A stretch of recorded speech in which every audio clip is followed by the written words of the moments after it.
explain a little bit the difference to what's driving a Formula Car to what drives a GT looks like. Actually, I can't tell you because I've never been able to fit in the Formula Car. I'm way too tall. There we go, first problem. Yeah.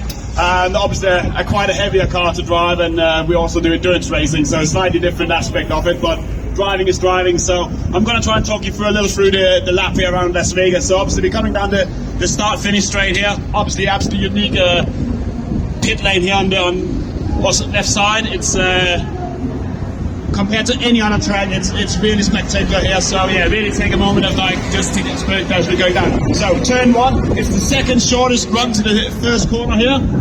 It's always the shorter run, the more trouble you're going to have. So last year we saw Leclerc and Verstappen having a little bit of a ding dong at turn one, so you're probably going to look for some trouble again this time. So yeah, coming into turn one, what do you think as a starting driver? Wow, it's going to be pretty amazing to see it. I'm really looking forward to it. A lot of crashes could happen. Verstappen has to keep it clean to win the championship, and we also actually the driver number one starts on the right hand side instead of the left that most tracks will do, simply because on a following it is a right hander, and they will be able to maybe carry the momentum through the outside and have a better exit to the next little part of it. Yeah, so you're coming into turn 2 and turn 3 here. This is one of the fastest aspects of the track. This is where the drivers are putting the most G. So they're putting almost 4 G just through this right hander we're coming into now. So imagine having to turn right at 220 kilometers an hour while somebody's trying to pull your head off you. A very fast section in here. Going to lead down to our first heavy braking zone here. You're going to have a little bit of a straight, so it's a good place for overtaking. You will see this white line we're crossing over here in a split second. That'll be your DRS activation line. So you're going to be within 1 second of the car in front. That means you can open your rear wing and obviously get a better top speed, and hopefully you can make that drive out front. So a little thing for this here. If you guys look to the back, there's a blue line on the exit curve. They added that actually in Texas for the first time. Now they have AI cameras to detect if the car actually put all 4 wheels off, so the marshals and the FIA don't have to be going through cameras and having to analyze. So they can instantly have that feedback through the AI, double check, and give the penalty. So they're very, very strict with the 4 wheels off. We saw a lot of people losing their times multiple times this year, and hopefully we're not going to get much of that here. No, and one of the other aspects we have for drivers here as well is the coldest Grand Prix. So all the drivers, I was speaking to a couple of drivers yesterday, and they all really struggle with tyre temperatures, and that's why we see the Mercedes being very strong yesterday. They're very good at heating their tyres up, and that's why they were looking strong, where some of the other ones were struggling to really build those tyre temperatures. So it'll be very interesting to see which drivers are good at getting some temperature in really early in the race, and who's going to come in late on in the race. So, did we pass the DRS detection point? Yes, we did already. Anybody here knows what DRS? Drag reduction system. There we go. That's when the rear wing of the car opens up. During qualify, they'll be able to open it every time they go through that line. But in the race, in a racing circumstances, they have to be within a second of the car to open that. That will give them the highest top speed possible with their F1 cars. How many kilometers or miles do you think they're going to be gaining here, Benny, from having the DRS open? How much do they gain speed-wise? I think it'll be around 15 miles an hour. Obviously, it's depending on the straight as well, depending if you're the second or the third car in that train as well. But yeah, it'll be enough to try past the car in front. What we also saw last year here in this one was you could actually repass again with the drag because of the long straight. So you don't actually want to attack too early if you're coming down the strip. You might want to leave it a little bit so they can't get back at you again. Here, turn 7 is bend. So they actually turn and braking. So here it's very important for the drivers to maintain their tires. It's crucial because they're constantly turning and braking. That's when they're unloading the car.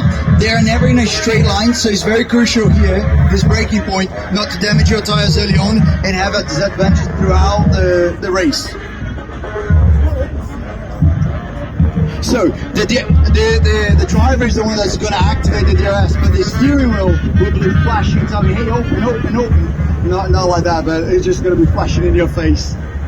Yeah, they'll just have a little button to press, and obviously they don't know they will be on it. We've seen before, obviously, not so much lately, but when it was first come out, that actually some drivers forgot to open it, and they got told on the radio, hey, remember to use your DRS lane. So, yeah, it's a very important thing now.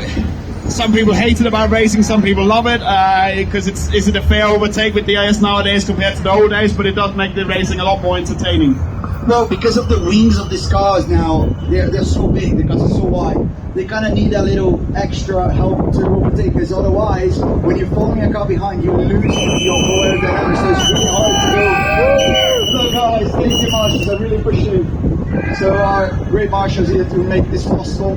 So yeah, it's really hard for Formula 1 cars to follow the ones so close. That's why sometimes in Kona, if you guys watched it, through those passes, going before into 10, 11, it's really hard to stay close.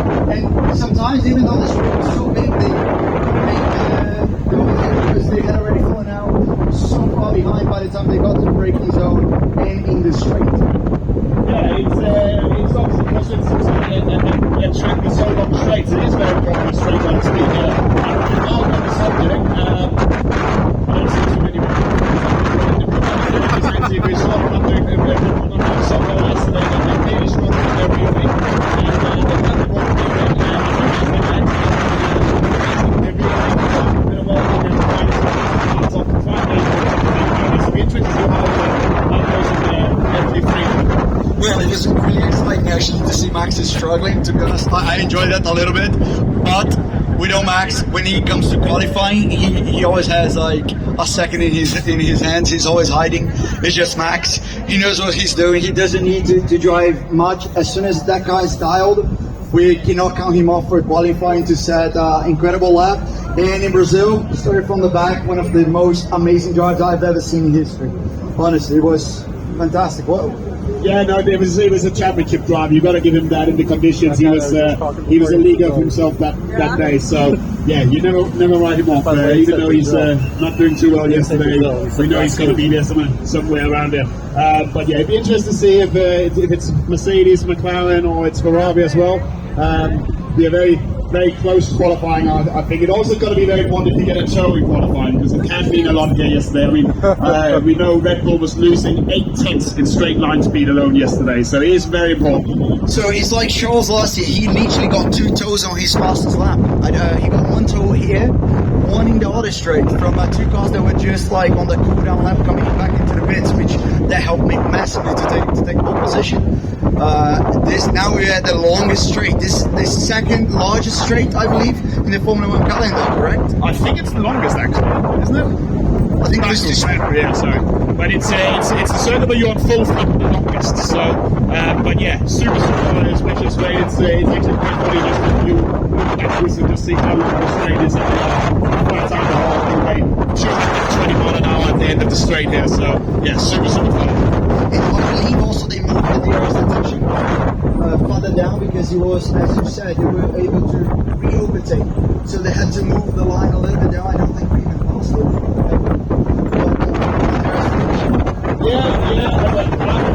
Usually still happens. I mean, it's not a long enough straight to come out, but I like the idea that yesterday, I think last year you had to really push down and you want to overtake, so you didn't get overtaken back again, and just, you know, with more racing, it was the car that had the most overtaking ever, so yeah, really good race last year, so let's hope this year really can live up to it.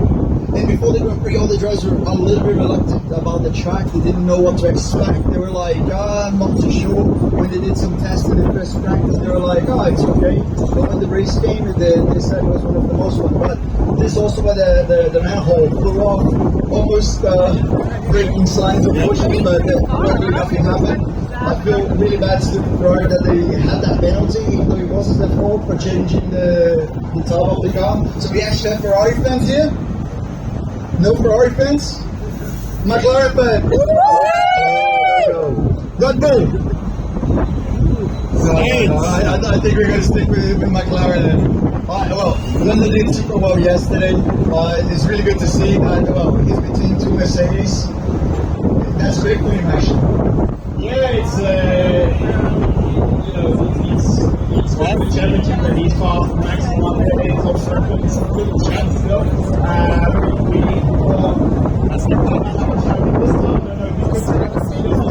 time, there's no sense in the championship. The time for the last 2 races, we need Max up and Lamb and Lamb to be right up there. So, ways looking at the moment, yeah, looks like it's going to be an opportunity for that to happen. But yeah, as we said earlier, Max always goes through qualifying, so that's it. Yeah, but I think you all can agree with me. Everybody here is Lando McLaren fan, so I'm sure you all want to Max not to do that well, so we can keep the championship hopes alive. I really want Lewis to win, to be honest. That's my call for this weekend. One of my favorite drivers, and I think he, after Brazil, he had such a tough time, and he was really enjoying. He always enjoyed racing here in the US, and I really hope Mercedes, they can part ways in a nice foot, you know. Yeah, it'll be nice to see Lewis win one last race maybe for Mercedes, but it's also interesting in the championship battle. Obviously, it's a very close fight between Ferrari and McLaren at the moment. Red Bull slightly behind, but still in it. So that's another fight to look out for, and obviously it means a lot for the team. So there's 50 million first prize if you win the championship, so big stake in there. But it's also about how much testing you have to do. So that team really has been that as well. Also, last time he did a very good run. He got last in the championship to 7 for 6 with good chance. 50 million for them as well, just for that one race as well. So very important race. So over there was actually one of the best opportunities on the straight. How do you think getting the tyres off the stage is going to be crucial, right? You might do a outlap push. I wasn't watching the qualifying runs. What do you think? You're going to do a outlap one fly push? I'm actually not sure how. I think it will just be one lap because of the tire heater straight away. I think the biggest thing is the grading of the tires, that you don't damage the tire too much, but you're able to keep that heat as well. It looks like Mercedes are very good at building the tire temp straight away, but how much damage it does to the tire later in the race we don't know. But like looking from the one lap pace yesterday, it looks like they're the ones to make it. And if we go back from earlier in the season, we had Silverstone, a very cold Grand Prix, and they were doing well there as well. So yeah, we're just rolling back in here. So we just want to say thank you for listening to us and